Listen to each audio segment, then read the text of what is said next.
Is everybody in? Is everybody in? The show is about to begin.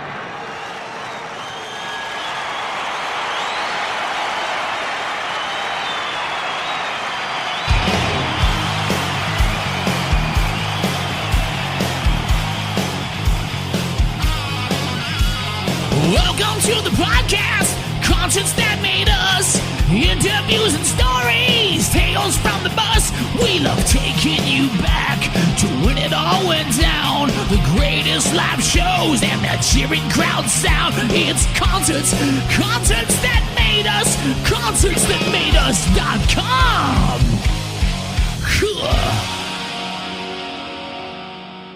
Hi, everybody. This is Alex from Pang Attack and Pete International Airport, and you're watching Concerts That Made Us.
Alex, you're very welcome to Concerts That Made Us. Pleased to be here. Happy to be here. It's great now. I'm looking forward to diving into your music over the next bit. Now, first off, you collaborated with Peter Holmstrom from the Dandy Warhols on the upcoming Pete International Airport EP, Sea of Eyes. It's set for release on November 20th. Take us a bit deeper into the EP. So this is an EP of remixes, primarily the Sea of Eyes song, which was the first song on the album, the album that came out last year. It felt like the end of the world, which is, I think, their third album. And yeah, they over the course of three albums, they've collaborated with all kinds of people, and every album has a whole bunch of guest vocalists. And so I was really pleased to be invited to collaborate with Pete. I'd say so. I'd say so. How did the actual collaboration come about? For me, it's sort of like something that fell from the sky. It was really unexpected. Um, he had heard my music. He had heard Pang Attack through a mutual connection that we had. Joe Yarmish from the band Soons, which I don't know if you guys are familiar with Soons. They're sort of they're from Montreal, where I'm from, and I guess they'd been touring on the west coast of North America, and they'd met Pete when they played in Portland, had stayed in touch, and yeah, a couple years later, I had released an album, and Soons had shared a song on their social media, and Pete heard it and said, "I really like that guy's voice, and I'm gonna ask him to sing on my album." And there you have it. I was like, okay. Right, right. I get you. I get you. You know, as you mentioned, Pang Attack, you're known as the vocalist and guitarist. How do you approach a collaboration like this compared to your own music with Pang Attack? Yeah, well, I'm guitarist, vocalist in Panic Attack, and primary songwriter. So usually I often work on songs alone uh, with the band, and then I bring them in to either to the jam space or the studio. And in this case, it was a completely different process. So and it was cool, that's part of the fun thing was, and the interesting thing for me was just learning, about how this kind of, I had no idea, I had no blueprint, and the whole time I'm thinking, okay, these guys are in a pretty big band, um, and sort of have played with all kinds of musical heroes of mine, and like Rachel Goswell's on the new album, so I ended up on an album with Rachel Goswell of Slowdive, which still seems weird to me, but hey, I'll take it. And so yeah, he sent me a bunch of demos essentially, and this was during COVID. So he's like, "All right, here's a bunch of demos. Here's essentially the album. Which ones would you like to work on?" I had a couple that I sort of fixated on immediately, which I was like, okay, I can really see myself singing on this. Ideas immediately start flowing on demos which were in a certain key, which would have fit my voice. So yeah, and I had no idea how it was going to work. So I just started sketching ideas. We were sending them back and forth via WeTransfer, and yeah, it somehow worked out. When it came to actually working together, the recording production, what was the dynamic between you two like? Did he give you much creative freedom over it, or what was it like? Yeah, it was mostly hands off. So that was a pleasant surprise to know that here was somebody who, without really knowing me, we've only met in person once, and that was last March when the Dandies were touring North America. They came through Montreal on a swing. It was like Eastern North America, Boston, Montreal, Toronto, Detroit, I think. And yeah, he was just like a couple of pointers. He's like, there's a song, one of the songs, he was like, I'm really hearing like an Ultravox, Vienna sort of vibe on this one. I was like, wow, okay, 80s deep cut. Uh, well, actually, no, pretty big hit actually, but for Mm. people of a certain age. But that was cool. But most aside from that, it was like, just do your thing. Do you have any actual memorable moments from recording? And, was there any challenges, anything that popped up along the way? Oh yeah, I mean, it was challenging in the sense that I put a ton of pressure on myself, especially the first track, which was Out Past the Razor Wire, which is on the Sea of Eyes EP remixed by a couple of different people. Um, at that point, it was COVID. Everything was sort of locked down in Montreal. I hadn't been into a studio in maybe like 3 years. So, you get a bit rusty, and then all of a sudden you have like, although, it's sort of like riding a bike after a while, but just to that at that point, I hadn't been into a studio in about 3 years.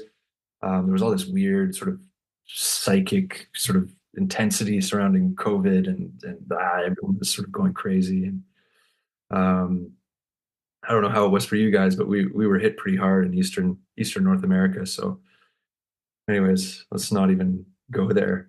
But yeah, it was mainly the pressure that I was putting on myself. So memories wise, the first one I went into the studio of one of my friend's studios and just hammered out actually like way too much stuff because I wasn't sure how it was going to work. So I did like, four vocal tracks layered on top of each other. I did like I had harmonies that I was panning left and right. It was like way too much stuff. Just like packed it into a massive file and sent it off. And he was like, and then didn't hear anything for a while. And he's like, hey, this is great. I love this, but only ended up using, like the best vocal track. So yeah, that was pretty memorable. And then the subsequent tracks, I kind of relaxed and just like, just send a couple and just get a good take and leave it at that. Yeah, yeah, true, true. Two singles have been released already, Sea of Eyes and Out Past the Razor Wire.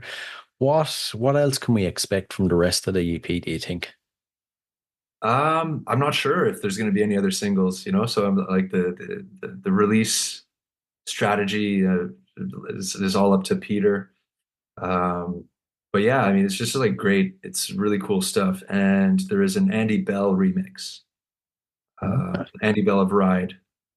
Yeah, So shoegaze band, classic veteran shoegaze band. that's going to be cool. Yeah, it's great. I've heard it. It's awesome. It's weird hearing your vocals being remixed, by Andy Bell on a song by Pete Holmstrom of the Dandy Warhols. I think Andy Bell, is he rejoining Oasis for I'm like, what the hell? What's going on? I think he is. Crazy. I think he's on the new live reunion. I I don't think know. so, yeah. I've heard something about it. Yeah. Yeah. Two things you probably like 5 years ago thought would never ever happen. It's crazy. I wasn't counting on it, you never say never, but Mm. you do meet a lot of people in the music industry. But there's different groups, different locations. So Yeah, yeah, yeah. pleasant surprise. Now, Pang Attack, you've been together since 2011. Personally, for you, how has the journey been? The journey's been up and down, but it's been central to my life. So yeah, no, it's great. I mean, Pang Attack is my baby, and it's really my vehicle for creative expression. It's been central to my life and very important, I would say. What, after 14, 13, 14 years of being in the one band, what drives you, forces you to keep going? It's just songs that rattle around, and the degree to which you like those songs, or to which you feel strongly about those songs. And I think it was Flea for that was I was watching. I watch a lot of YouTube videos. I think it was like Flea of the Red Hot Chili Peppers, and he's just like, if a song comes out, it's because it has to, you know, and and if a song doesn't see the light of day or doesn't get finished by any given um, artist, that is because it just wasn't powerful enough or it wasn't important enough. And yeah, that stayed with me. I feel the same way. Um, yeah, and I mean, I have played in other bands during that time. I'm a drummer as well in a local band called TV Erased. I play in like we play in a Smiths cover band. Right. You know, so there's all kinds of stuff in the Montreal music scene. But yeah, what keeps me going is just the prospect of writing the perfect song, I guess. How close do you think you've come? Have you done it yet? No, of course not. There's no such thing. And you know, I've written some things that I've been very proud of.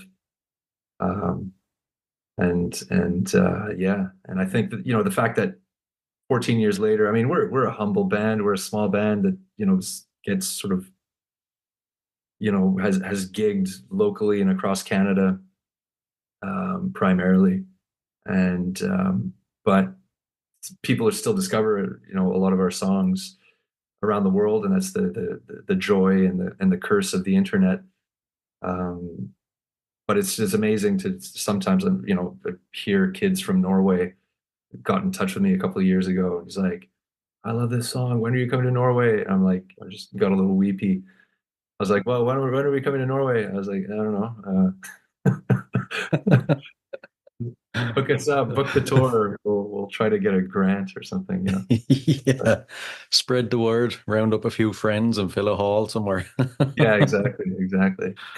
Something I couldn't help noticing was there seems to be gaps in your releases with Pang Attack. Why Yeah. so long in between? Well, it's primarily the last one. So, so yeah, we had our drummer had a couple of kids. Our keyboardist already had kids, and then it was COVID. So yeah, there's a long one. So we hit. I had a lot of these songs written before COVID hit. So what was it? 2017, I think, and then COVID, and then you're like, oh fuck, and then two years go by after COVID, and you're like, okay, I'm in my 40s, and then yeah, so sorry fans, we dropped the ball on this one, but you know, I mean, it's been something like almost 8 years, I think. Um, and then, you know, I was the sort of the primary songwriter. So while Jan was dealing with his family life, I started collaborating with Pete. I started playing drums, and that just sort of took over. So yeah, that's the main reason.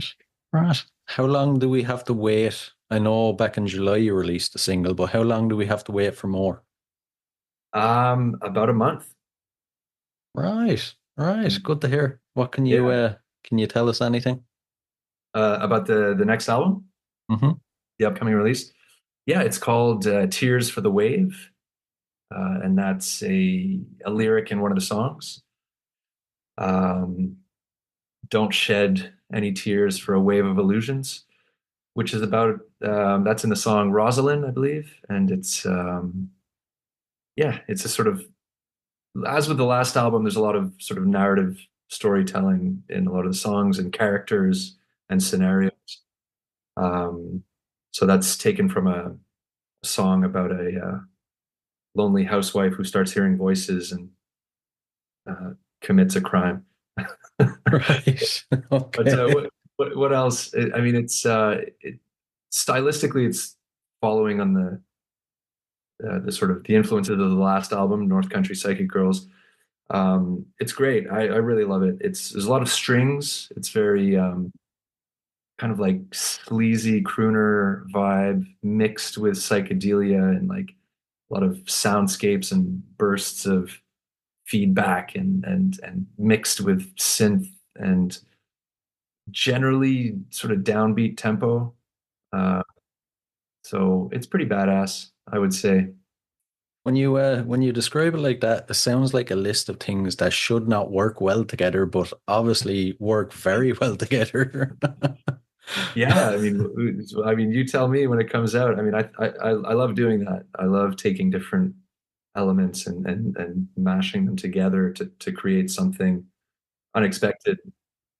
And that was, yeah, like our last album, North Country Psychic Girls, was, we were calling it sort of psychedelic Motown, which was a departure from our first EPs, but it worked. And I don't know why. I mean, and I'm always hoping that it will be original. So I always liked eclectic artists like Beck or Prince, or people who can just make it work. So hopefully I've done that. Yeah. Yeah, yeah. I'd love to speak about your songwriting for a minute. When you're writing in a way that it's about characters as opposed to personal stories, personal issues, where do you find your inspiration, and why do you choose to write like that instead of write from a personal point of view? Good question. I don't know. I mean, I think it used to be the earlier stuff, the earlier albums and the earlier bands that I worked in. It was just sort of, images and sort of poetic vibes, and the lyrics are, you're just coming up with a line that you like, and you can build, the lyrics around a few sentences or a few images that you like. And especially young, like you or younger, you're hoping. I don't know how other people do it. I read a lot. I studied literature, philosophy. So I think that always found its way into my lyrics. But then just I found it was a challenge to sort of come up with something a little less abstract and a little less vague.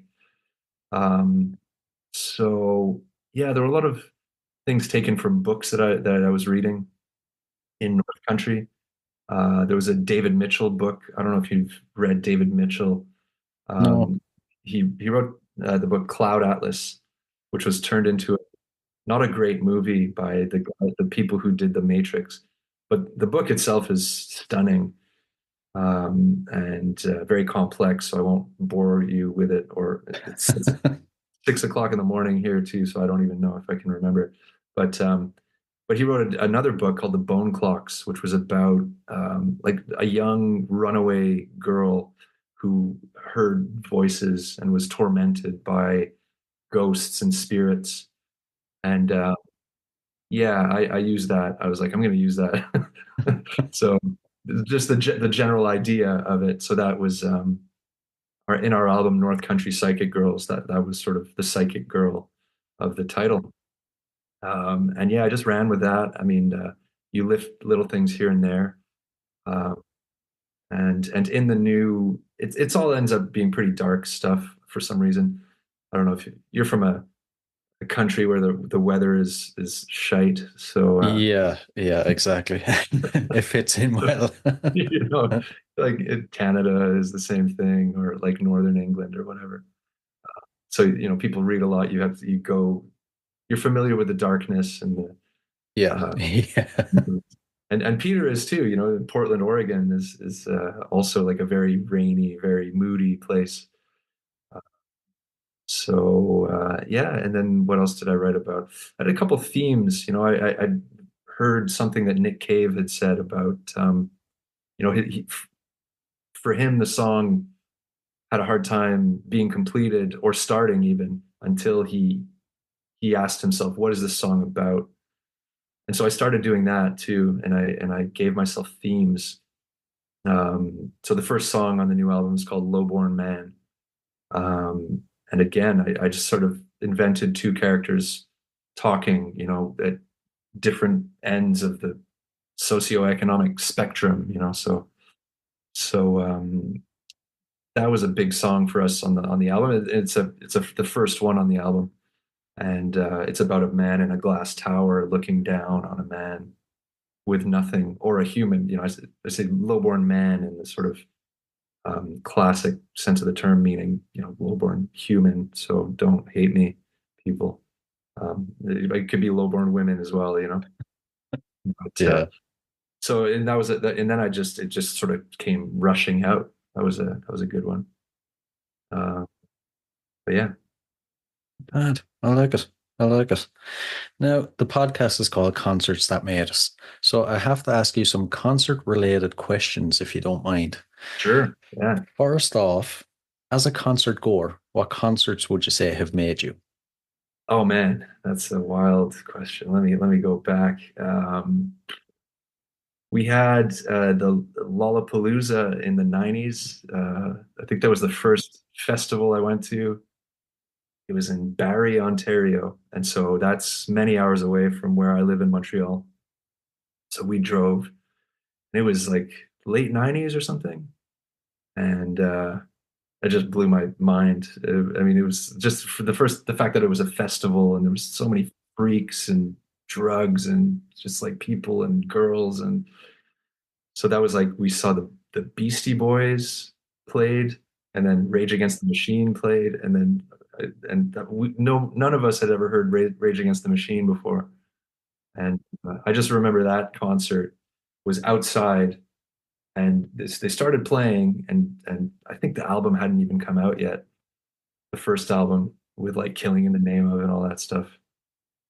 And there was nobody in the front of the stage, and within a song, everybody had just went to the front of the stage, and it was just like what your sort of like teenage fantasy of crowd surfing and madness. Um, that was a big one. And what else? God, probably like, and these aren't necessarily bands that I listen to every day anymore. It was like kind of the 90s.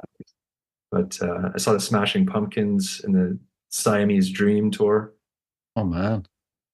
and that was as a young buck, and that was amazing at the Metropolis in Montreal. That was wild. The Breeders Yeah.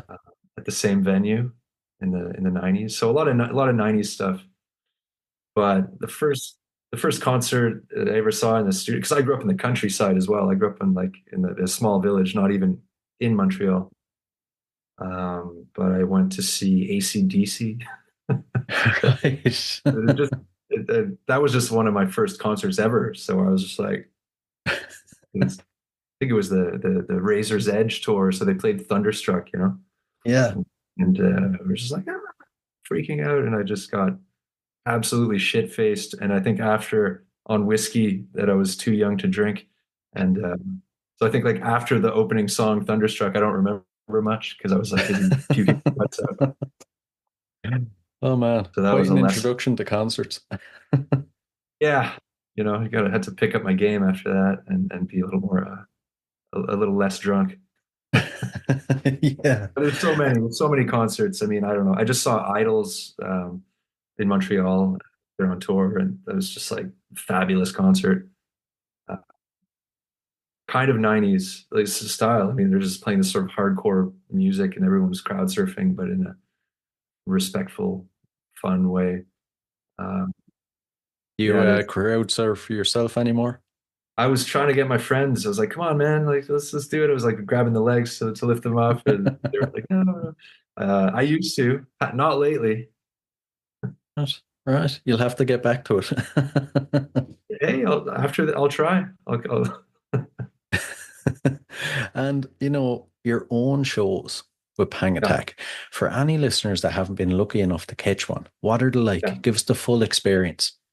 It's a bit all over the place because from album to album, we've been a trio, we've been a four-piece, and then our favorite concert ever to play, and I wish we could do this show more, is we put the whole like full band, string quartet and horns, and yeah, that was amazing. But what's it like generally? It's pretty dreamy and psychedelic and floaty and very very, you're just sort of like floating in a fuzzy pocket of warmth and sonic beauty. I like Very, that description. Man. yeah. And you mentioned your favorite show there. You have to tell us a bit more. I was going to ask what the high point was. So go on. Oh, the best show that we played. Ah, God. That was a memorable one, the one that we did with the full band and the string quartet. And that was in Montreal because it would be an expensive one to put. So that was sort of a special show where we just played everything live. You know, we played the string parts live, and we had the brass section, and it was like a puzzle. You know, it was a lot of work, and we got a bunch of guest musicians up on stage. Among them, Joe from Soons. We had Sheena Ko, who's a great sort of electronic ambient artist. She multi-instrumentalist, and she did everything. And it was one of those shows where you're like, oh, I hope this works.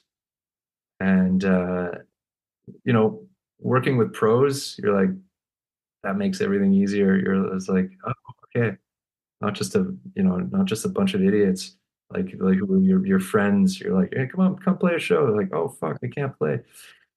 Which we've done a lot of that, but this was very ambitious, wide sonic palette. We had to get the best sound man we could get our hands on, and you just hope it works. You put in the work, and then by the first song, after the first song, everybody just erupted, and we knew we were, the rest of the show was going to be a breeze and a lot of fun. So, yeah. You've mentioned you've had some bad shows in the past. Is there one that you would consider the worst, and how did you overcome it? Yeah, definitely. We played a show in Victoria, British Columbia. This was with another band. This wasn't Pang Attack. And nobody showed up. Oh man. so we Victoria is known as a sleepy city. Usually people will go to Vancouver. So Victoria doesn't get many shows, but we had been booked on a tour, and Canada's massive. It's very difficult to tour physically because there's not enough density between population centers. So we show up, and we've done this entire grinding tour across Canada in the winter and the snow, and we're like, what is had a great show in Vancouver, and then the next night we go to Victoria, and sound guys waiting, and we're waiting. We're like, oh, it's a little thin tonight, and then nobody shows up, and we're like, well, what do we do? It's like that if a tree falls in the woods, does anyone hear it? Like if a band plays to zero people, does anybody hear it? So we were like, do we even play this show, or do we just fuck it? We were there with with our friends and the opening band, and we're just like, fuck it, let's just practice. We played our show. So yeah, playing to zero people, definitely our worst show. Right. When you were describing that, actually, it sounded like the intro to a really good, 90s horror film. Yeah. Yeah. I mean, Victoria is in Canada, we call it it's the home of the newlywed and the nearly dead. Right. So, it's a weird city, all very beautiful, but it's on the Pacific. Very far away. It's kind of not the most exciting nightlife kind of place. Yeah. Right. And why were you booked to play there then? I don't know. These are mysterious questions that are lost in the sands of time. Yeah. And when it comes to showtime then, your pre-show and post-show, how do you psych yourself up? And then afterwards, how do you like to wind down? Oh man, it's usually just drinking, excessively. Okay. Before or after? Yeah, before I need a couple a few drinks, just to, it's a bad habit probably. And then after, if it goes well, I'll usually like to have a couple pints, and if it goes poorly, I'll like to have a couple more pints. Makes sense. Makes sense. And when it comes to touring, putting on shows, how has your approach changed over the years, would you say? Yeah, I mean, you become more responsible. Like you have to, like you're not going to get, absolutely bombed, the whole time. And we've had those tours, and it's fun when you're in your 20s and maybe 30s. It becomes impossible, and yeah, we've never toured, like the Dandy Warhols, like for months, so it's mainly been, like a couple of weeks, at a time. But I can't imagine, I was talking to Peter, in Montreal, and then, and he was going, I think, to Australia after, and these guys are, I don't know how old they are, but a little bit older than I am. And I was like, are you, we were texting, I was like, you must be fucking exhausted, like it's so tiring, so you have to be disciplined, and you have to like get up and then go to the next place, and then sound check. And if you're, just, if things get out of hand, and you just, it's just impossible, and it makes it just miserable if you're always drunk or, fucked up. It's just like, it's so impossible. So you have to be responsible. You have to be, and that's where the professionalism comes in. True, true. I was just thinking as you were speaking about texting Peter, would you like that at this stage in your life? Would you like something similar to what he has? You said he was in Montreal, then going to Australia. Yeah. He's on the road for months. Would it suit?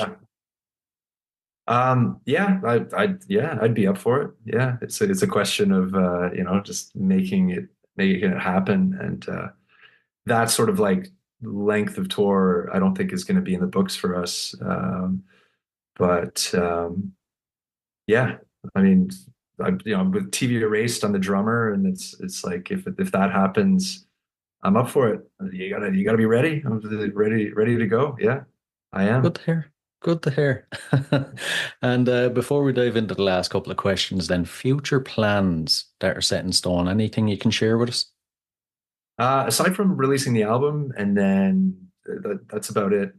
Playing some shows around Montreal and Canada. Um, that's about it. And then we've got, there's talk of a fourth Pete International Airport album. So, Peter sent me a couple of demos, and I'm going to start working on those. And that's it. My schedule is like, I have a hard time thinking more than 2 months in advance. Um, so that's the plan for now. Release this album, start writing new Pete International Airport songs. I like it. I like it. I'm a bit similar myself. I tend to get a bit anxious if I think further than 2 or 3 months ahead. Yeah. Yeah. I don't know what you call that. I don't know if it's like a procrastination but yeah, same thing. It's like, Mhm. but if it has to be locked in stone, then so be it. But yeah. Yeah. All right. We'll dive into the last couple of questions. There are a couple of fun random ones. First off, besides music, what are you currently obsessed with? Besides from music, what am I obsessed with? Probably writing and books. So I've written a book, and trying to revise that, edit that, get it out, find a publisher. So I guess that's an obsession. It's been a long ambition. Um, yeah. So that, and listening to music, and I guess diving into like old rock, stories, and so I read a lot of that. Yeah. It's a good one. It's a good one. It's a nice segue to my next question, actually. old rock stories. If you had to spend 24 hours locked in a room with any musician from history, who would it be? Holy shit. Wow. So hard. I'm just gonna say Robert Smith of The Cure. Right, right. Why so?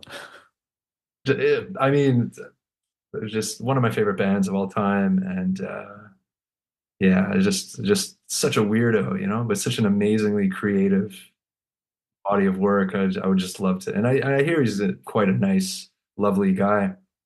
So I would just love to just chat and just know about, you know, how the hell did you, how has life been? You know, where were you when you were writing this song? How, you know, and so yeah, that would, off the top of my head, Robert Smith. It's a good one. It's a good one. And the final one, your go-to album, an album you constantly revisit. Oh my God. Again, I'll probably be Disintegration by The Cure. I Yeah, like it. I like it. yeah, you know, Great one. 1989, I think it was. I was a young kid when I heard it, and it just like, you know, the beauty of it, the sort of sounds, the majestic glacial beauty of it just bowled me over and has stayed with me um, forever. But I mean, there's so many, like at different points in my life. It might not be very cool, but I don't know, like Pink Floyd The Wall, like really stayed with me because it scared the hell out of me. Yeah. You know, it's quite a weird album that I listened to recently again, and I was like, I really like it. A lot of people don't like the bombast of it, or they think it's like sort of bloated or whatever, Mhm. but I mean, it's a really weird, creative album. But my life has been music. I mean, I've got so many albums that I just like fixate on. It's hard to pick just one. I'd well believe it. I'd well believe it. Listen, Alex, this has been a truly fascinating chat now. I've really enjoyed it. Thanks a million. Thank you so much for having me.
Hey guys, I really hope you enjoyed this episode. If you did, please rate and review us on iTunes and Spotify.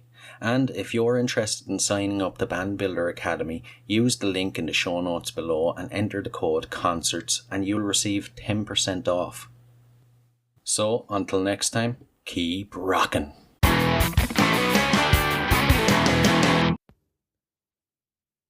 Hey, what are you guys still doing here? The show's over. It's over. You can go home. Go on. We'll see you next time. We'll be here. Bye.